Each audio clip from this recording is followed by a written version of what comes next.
So welcome back again, everyone. And today we're going to keep the video kind of simple. We're just going to talk about a couple of different things about the water and how you can use this dish soap for a lot of different things.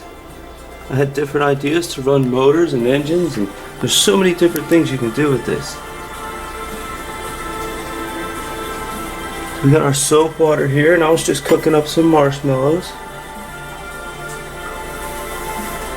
I like to brown them up on here.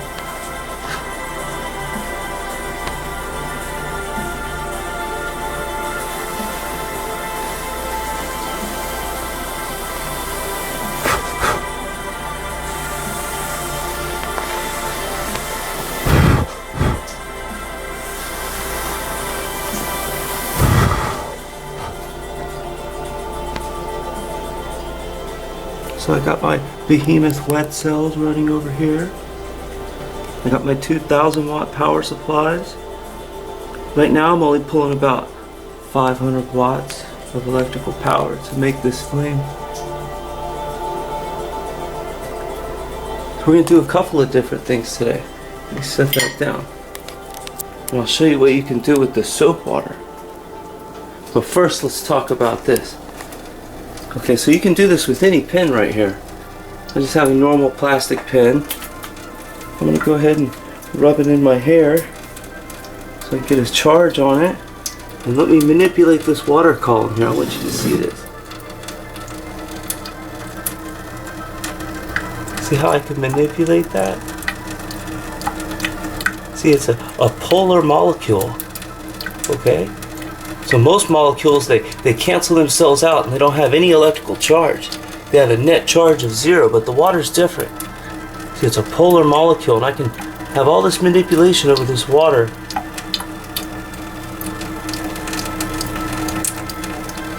See, if I want, I can take the charge and put it on him. See, I can take the static charge and put it on him, and now it won't work.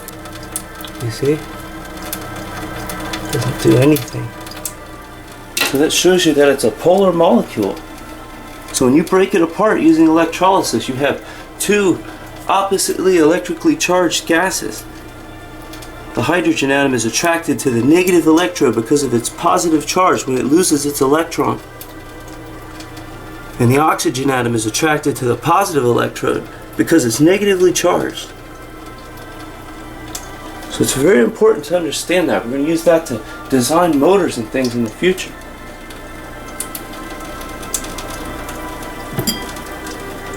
But there's a lot in the water. You gotta remember what it's made out of.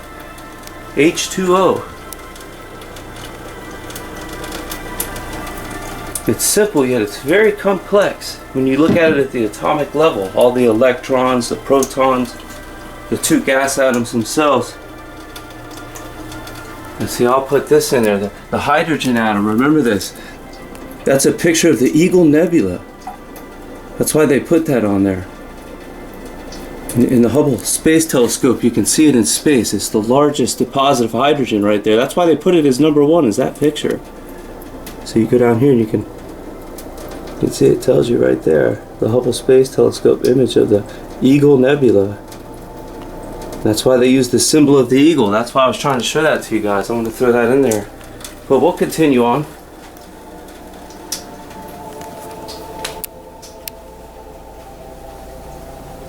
We're going to cook up some marshmallows and we're going to blast some dinosaurs. I'm going to show you what you can do to these dinosaurs.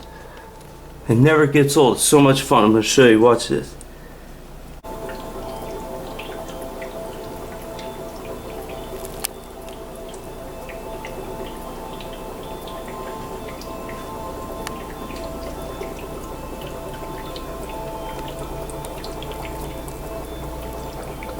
So when you're not cooking marshmallows, I'm going to show you what you can do. Check this out. You can have a lot of fun with this, but make sure you wear your earmuffs or have your earplugs when you have the soap water. See, watch this. Let's get some soap going out of there. So we'll take a little bit of it here. Put it on him. See, check this out.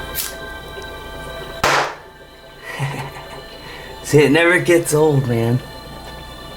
Never gets old. Watch this.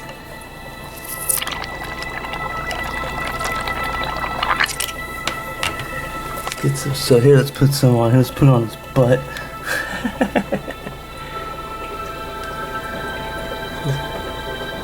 Soap on his butt. Look at this. Watch this. Oh shit! Boy, that was loud. So make sure you wear your earmuffs when you're playing with the soap.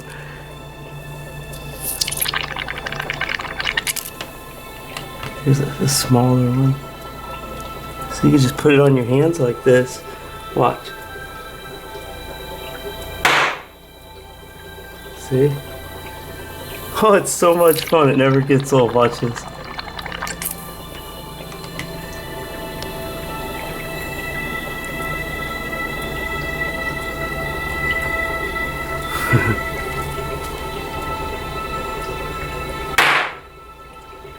See, it just makes water when it burns. And you can do this with a really small reactor. You don't need any of this larger stuff.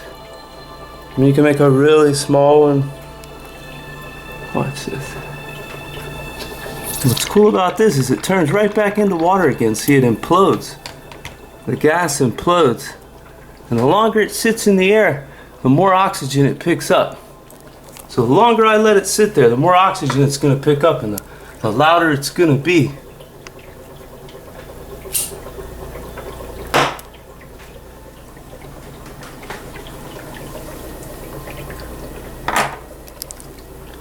We'll do a little more. This is something cool you can do if you have kids. You know, you want to have some fun. It's like fireworks, but without all the paper and the smoke and everything. You see? Let's put it on here.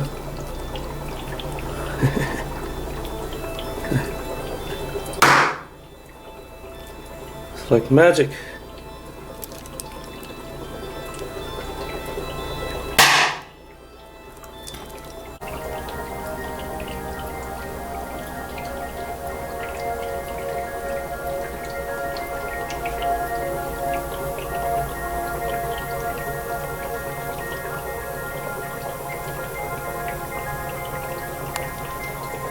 So this is good, clean fun for these sheeple. Think about it. There's no burning or combustion of toxic chemicals, and the only thing that's byproduct is clean, fresh drinking water. Think about that.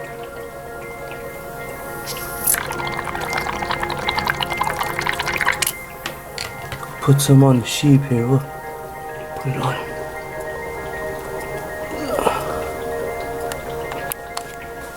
See, it won't hurt the sheep.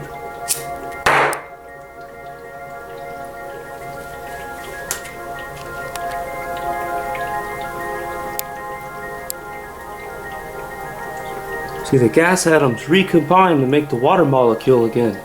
That's what happens, and it releases that light and that energy and that sound. That's what you see.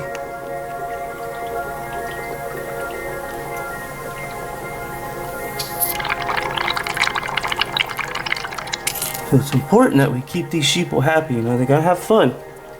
Especially in the end times here.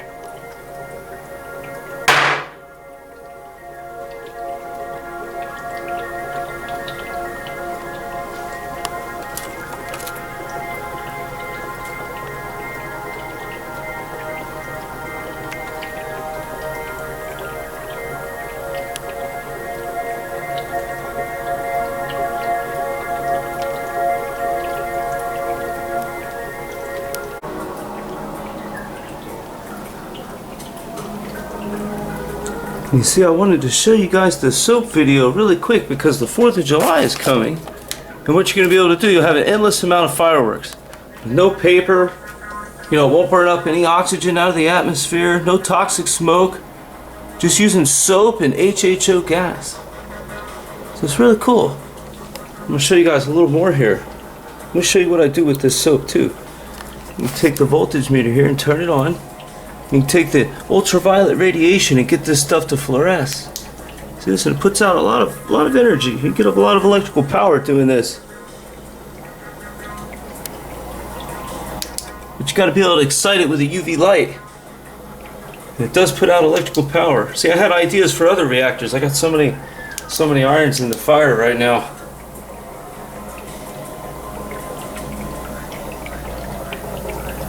So make sure you get your hands on as much soap as you can get. There's many uses for it. It lasts a really long time.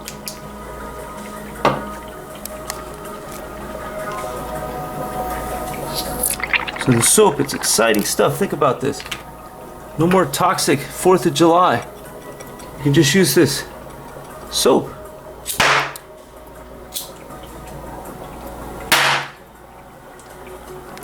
You can get creative with it and use confetti and a lot of stuff.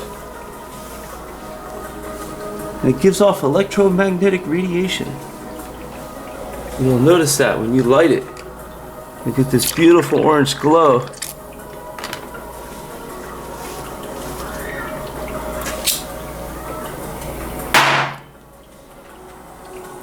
So we'll move on. I just wanted to cover some of this today and give you an idea of what it looks like inside the atom too.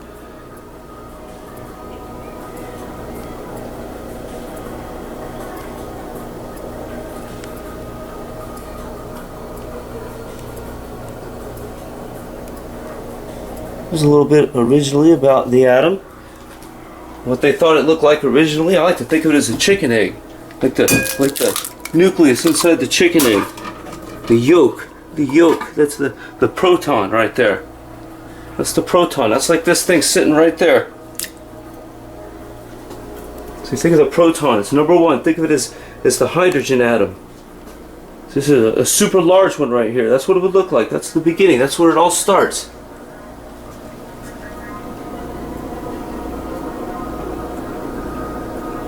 The Eagle Nebula. So we'll cover more atoms and we'll talk a little bit more about the proton. What's inside these protons?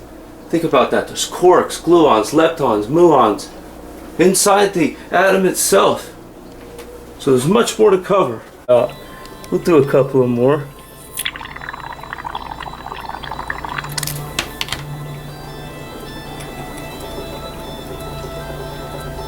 There we go. Check this out.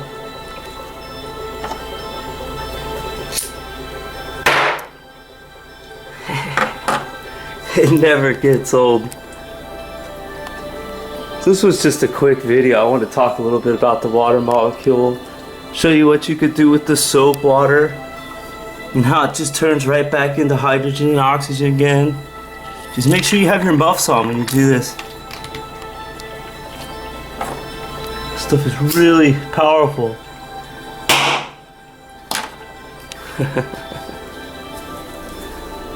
So we'll talk a little bit about static electricity.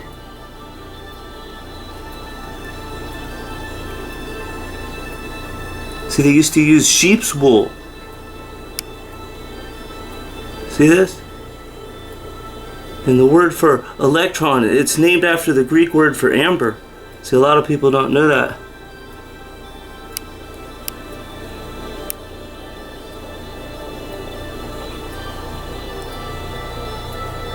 It's all about those opposite and like charges. Remember, like charges repel and opposite charges retract.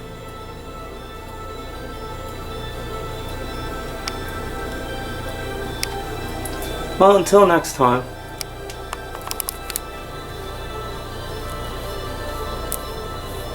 Get some static charge. So he used sheep's wool back then. Think about that. It was some of the first electricity.